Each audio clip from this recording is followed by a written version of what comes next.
Hello everyone, Fanta here, you're watching FANTAVISION, and today I'm discussing why PlayStation 5 is absolutely dominating this generation. And I know to some people it might come as a shock because the Xbox Series S really is a great value in gaming. It's the easiest way to get into the next generation, but there are quite a few factors that prevent even a $150 system. That's right. If you're a Verizon customer, there's a coupon going on at the time of shooting. I'm sure this will be over by the time you're watching it, but there was a coupon that made the system $150. And even if you missed that, I have constantly seen the Series S for $200. And yet the $500 and $400 PlayStation 5s are just dominating the market. And that's just because, first of all, Series X and Series S didn't really do anything that new or special with this next generation. They didn't really set themselves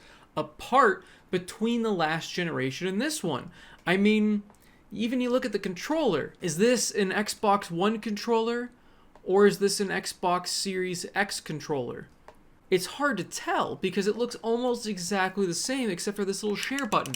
Everything else about it is essentially the same thing. Now you could argue they've kind of perfected what they wanted out of the controller, and I agree, I like this controller a lot, but PlayStation went out and tried new things, and I feel like when you're trying new things and you're trying new things that aren't just gimmicky, like yeah, the light bar is a little gimmicky, and there's the touch thing, not a whole lot of games do that, but the vibration on this thing, like that is 3D vibration. I know I've already insulted these Switch Joy-Cons in the past, but they talked about, oh yeah, you get this crazy 3D vibration. You could feel like there's an ice cube in your controller. This feels like there's an ice cube in my controller. It feels like it's being rained on. It feels like there's an entire ecosystem going on in this controller. Now, I'm not saying that this has bad vibration, but I don't know what they did with this to make black magic, because it is amazing. I love it. The feel of the controller is so much better than the PlayStation 4 in my opinion. It just feels so much nicer in my hands. I always liked the Xbox controller more than the PlayStation 4.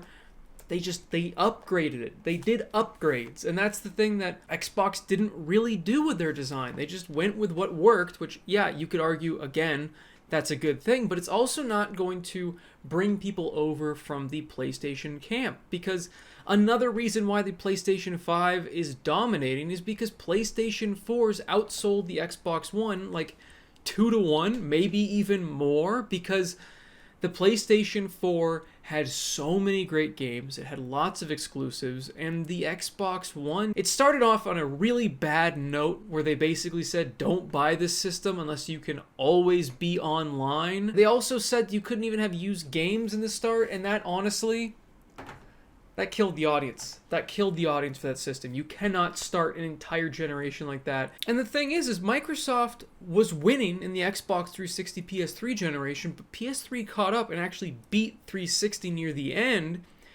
and they had all that momentum, and then Xbox just put the nail in the coffin by doing that, and the lead just kept growing during that generation to the point that Microsoft doesn't even release console sales numbers anymore. So because of that fact, because they had that huge lead with the PlayStation 4 already, they already had established exclusives, whereas Microsoft kind of stopped doing great exclusives. During the 360 era, we had Halo at the top, just the prime, peak Halo.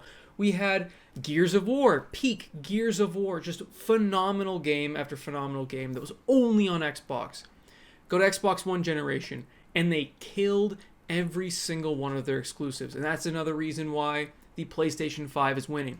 PlayStation 5's exclusives, while some of them, yes, are being ported over to the PC, so you could argue, they're not really that much of an exclusive anymore, they're still well-crafted, quality experiences.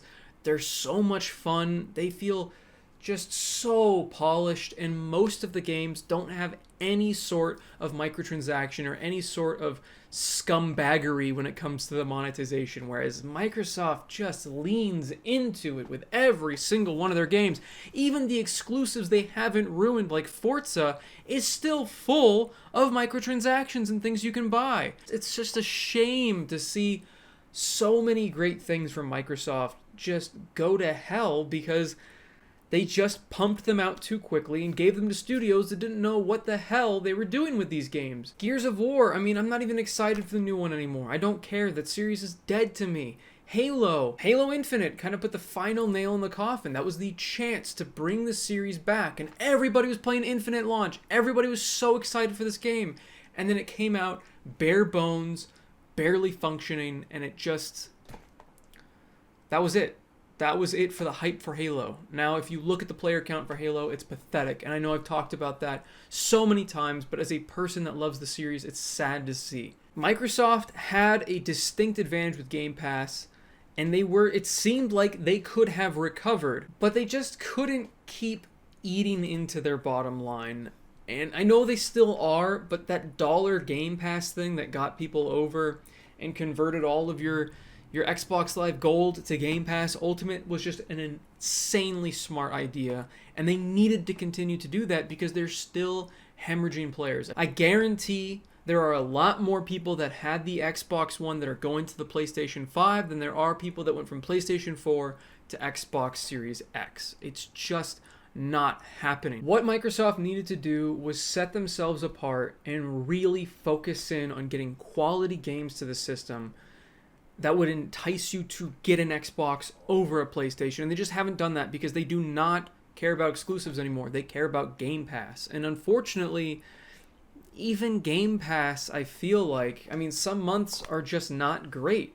And when you have a bad month of Game Pass and that's all you're counting on is to get great high quality games to Game Pass to make sure like, hey, look at how good of a deal and value this is over here on Xbox, whereas in PlayStation, got the new PlayStation version of Game Pass, but we've got this brand new game that just came out immediately to Game Pass. That's just not enough when there aren't a whole lot of enticing games coming over to Game Pass. I feel like Sony knows that Microsoft needs this Activision Blizzard deal to go through in order to continue to even compete in the same realm as Sony, because having Call of Duty come to day one Game Pass, having Activision games, having Blizzard games come to Game Pass on day one on the PC and console would be mind-blowing. And that's why Sony and Microsoft are butting heads so much on this deal, because Sony knows how badly they need it, because they're just not catching up.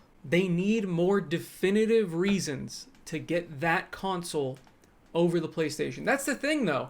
And it's funny is Sony didn't really even need to make a new controller. They didn't need to make their console look wonky. They didn't need to come out with a new UI. They didn't need to do basically anything but come out with a more powerful console like Microsoft did, because they already had the audience. They weren't trying to convince a whole bunch of people to switch over from the other console. That was what Microsoft needed to do. More people are going to go from one brand they already know with the games they already like to the next one. PlayStation 5 can play PlayStation 4 games. So if you've got a PlayStation 4, what are you going to do? You're going to get a PlayStation 5. Whereas an Xbox One person, Series X is, it's backwards compatible, but, those exclusives over there on the PlayStation, I've missed out on all the previous ones. So if I switch to the PlayStation 5, I'm going to be able to immediately experience all those things. And in fact, this might be a slight reason why PlayStation 5 is outselling Microsoft. And that's because when you buy a PlayStation 5 until I think May or something like that, you get a massive chunk of games for free with the system. And a lot of those games were the exclusives on the PlayStation 4, which if you think about it, I mean, if you're trying to entice people over from the competition, that's a way to do it. If you've had Microsoft consoles your entire life and you've missed out on all these wonderful exclusives over on Sony's platform, well, if I just buy a PlayStation 5, I get all the previous games. It's kind of a no-brainer, honestly. I mean, if you're buying somebody a system and you want them to be able to play games immediately, even if they're not PlayStation 5 games, that's insane. And I think it's kind of dumb that Sony's getting rid of that, but I guess the system's been out long enough. They think they can take it down, and it's not really going to influence sales at this point just because, again, it's been out for years now, even though it has not felt like it at all. Also, one last point as to why the PlayStation is killing it in this generation is because it kind of always has in the international markets. When it comes to Japan especially, Microsoft really hasn't gotten much of a foothold there. PlayStation has been dominating there since the first PlayStation. But I want to hear what you guys think the reason that the PlayStation 5 is dominating, and if you have a Series X, tell me why you bought that over the PlayStation 5, especially if you had a PlayStation 4. I'd love to hear from you. Of course, please do like the video if you guys liked it, and subscribe for more content. And as always, have a fantastic day. See you, everybody.